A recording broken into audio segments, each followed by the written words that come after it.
What's up, everybody? It's episode 3 of Moon Knight. Thanks for joining me.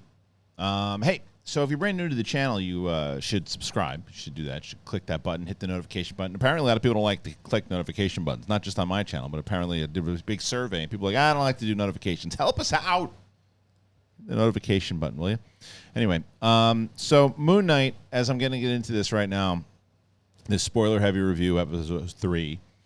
And just so people know, this week for me, Sith Council will be out tomorrow morning. Normally it's Wednesday nights, but I'm only going to do 2 episodes of Big Thing and 1 episode because of just stuff I got going on, plus the fact I have the Harry Potter or the Secrets of Dumbledore review up now, and then this is coming up right now. I don't want to do 3 things on Wednesday, so I'm just going to have 2 on Wednesday, Sith Council tomorrow, and the Big Thing on Friday. And I'm assuming we'll get a Thor trailer soon. But anyway, that's that. I'm digging this show. How about you guys? I haven't really been paying attention to see what the public opinion is on this show. And I don't think you guys should either. It's one of those things. I'm too concerned about the public opinion. Do you like it or you don't like it? I like it. I'm having fun with it. And it's a little darker, and I think that it's what I liked about this episode in particular. I like the reverse that they did, because in the first episode it was like Steven trying to figure out what the hell is going on and him zipping back and forth and how Mark is disrupting his life. And in this episode it's more Mark's trying to do his thing and Steven's disrupting his life by popping in, and he pops back. There's a lot of great things in this. And then, as I mentioned, I really like Layla. It starts with her in this one, and she's like, okay, so he just pops back, he found the golden snitch, and now I don't know what's going on. And she's talking to, it's kind of like a mother figure, but someone who's making a passport for her, and you can tell she knows that she's in love. And she's like, all right, do your thing, but I don't approve of it, but do your thing. And here's your passport. See you later. Go see the Moon Knight. And she does.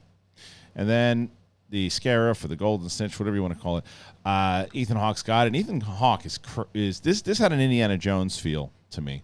Like Belloc finding the looking for exactly they're out there first, and as we saw in the last episode, we're in Egypt now.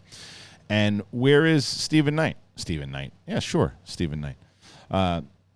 Mark Spector is running around and he's chasing after somebody, and he goes to find look, I'm gonna get my information, and now they've killed him. And he's like, come on, man. And so he starts fighting these guys, and I love this is one of my favorite parts in the whole thing. He's fighting these 3 guys, and he's kicking ass, and this guy starts doing parlor tricks. He throws his knife up into the air, and he catches it, and the whole time I'm like, oh, come on, are we just going to do this? Like, why wouldn't somebody just punch you in the head when you're doing that? And the next thing he goes to lick the knife, and Mark punches him in the face. And I was like, there you go. That's what you should be doing. And I loved that scene. So they got me on board with that scene. So he's having this brawl with them, and I like the fight a lot, and he's just going through his rhythms, man. He's got it. He's kicking this kid's ass. He's kicking everybody's ass. And Steven messes it up for him.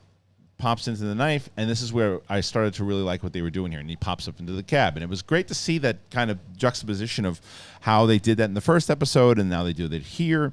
The music, everything about it just moved at such a pace that I was really on board with it to say, oh, every time these guys, both of them, Steven and Mark, can't get on the same page. No matter what, it's like they keep messing each other up. Steven doesn't approve the way Mark's doing things. Mark wants Steven to just stay the hell out of his way so he can get it done. And they're not working in tangent together.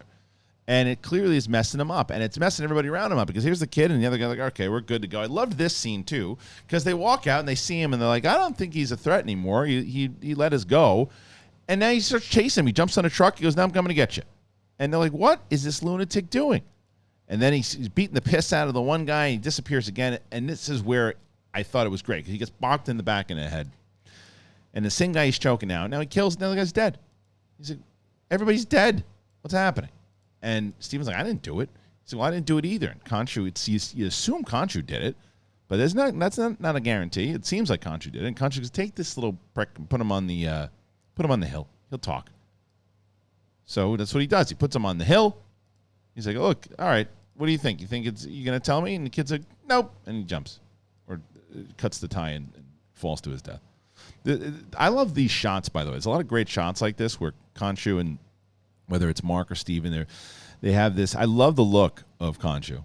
And the voice, F. Murray Abraham, just doing a great job with that voice. Really creepy. And it's just so casual. He's just sitting around right near a dead body talking to Mark.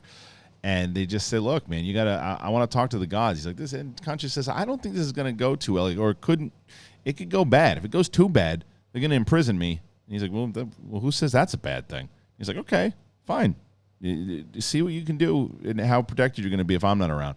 And I thought it was great foreshadowing to obviously the end of the episode and what happened. So everything about this episode so far was kind of digging because they show just the higher working of how, even though Khonshu's a powerful god, he's just one of the cog in the wheel.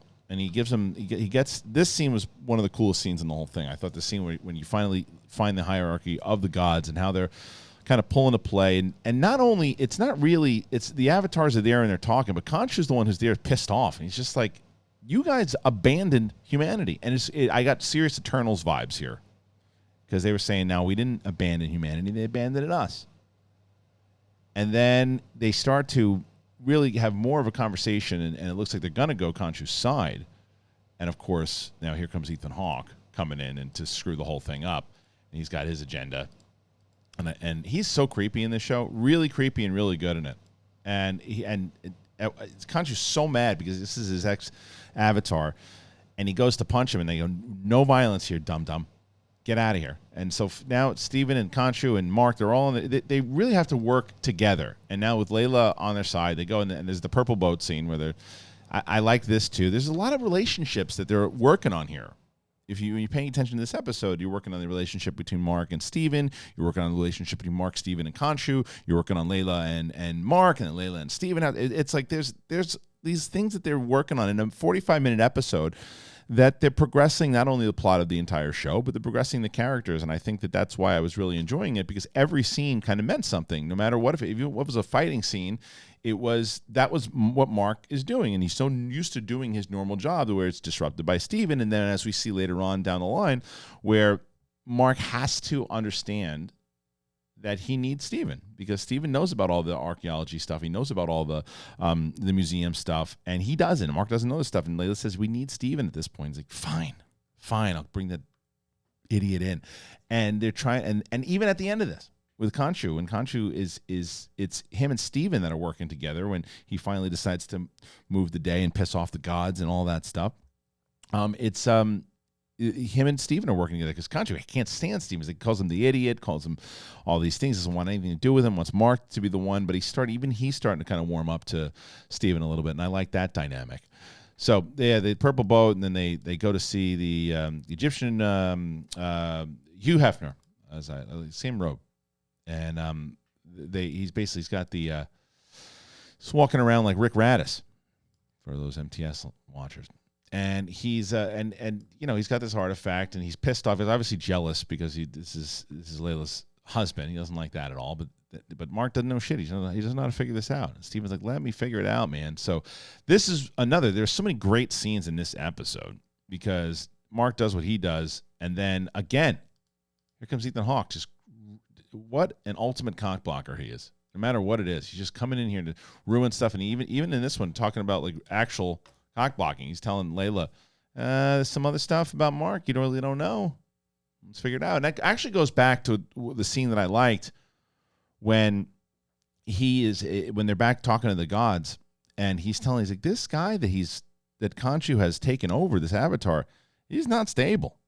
He's got split personalities. He's talking to himself. He's not well. And even the gods are like, is this true? So I like that they really are diving deep into this and the trauma that Mark, that's going to be the question I think that we find out. Did Mark create Steven, or did Steven create Mark? We'll have to find that out down the line. But anyway, this scene in general, when he shows up, and it starts to really go down, because as we see, Ethan Hawke has one objective. It's just to get it done, get everything for him, his side, his people, and then the version of Moon Knight that I like. People do like the Steven suit. I don't. I like this suit, and this is a great shot coming in as the actual Moon Knight and just wrecking shop. And he grabs Layla, the bulletproof vest. He's just messing people up. And then Steven pops in. And this is where I think that I mentioned it last week, and some people were like, you gotta go with some of the Marvel humor. It's just what it is. And if you love it, that's great. But when Steven pops in, it's like this serious thing, this kind of Batman vibe that's going on is just disrupted. And I think that that's exactly the intent of what they're trying to do. As I said earlier, that's what Steven has done to Mark, and the way Mark has always done things. Mark is this mercenary who just is all business, and Steven comes in and is like, oh, I'm so goofy. And that's kind of what that scene was, where he comes in and he gets hit in the back with a spear. But, and then there's that scene after it's all said and done, and Mark's able to kind of take over again. Layla mentions to him what Ethan Hawke had said. And he's like, Daddy, he's just trying to split us up. Don't get to it. And then as they're trying to figure all the stuff out at the end of the episode, that's what she says to him. Just bring Steven in. He comes in, realize they need to kind of spin the day back. Khonshu works with them. They do it. Khonshu goes to prison because of the gods. And Ethan Hawke's in control. So, like I said, these are 45-minute episodes, which I really like. We got 3 left. I'm pumped. I've seen episode 4. I know if you guys know or don't know, but I've seen episode 4. I have been people asking that question too. I'm rewatching the episode before I do it again, and then I will see the 4th episode, do the spoiler next week, and then we get 5 and 6, and then we're off to Obi-Wan, man. But I'm liking the show a lot. I really dig. I love the music. I'm like the directing of it. I like how they get serious tones, even some kind of brutality. When, like I said, when Mark pops back in and he's murdering that guy, I think Steven did it. I like this. I like the relationships that are happening with all of these characters, but I ask you guys, what do you think? Are you enjoying the show? Do you like what's happened so far? Please comment and tell me what you think. I'm going to be commenting back to everybody. I did it a lot of on the last episode. I'm going through, hopefully in the next couple of days, I'm going to be firing through so many comments of ones that I've missed in the past. Just a little busy, but I'm going to have a little time to do that. So please, and if you haven't subscribed, please subscribe, hit the notification button, all that stuff. I appreciate you so much. And this has been Moon Knight. This is episode 3. All right. See you next week.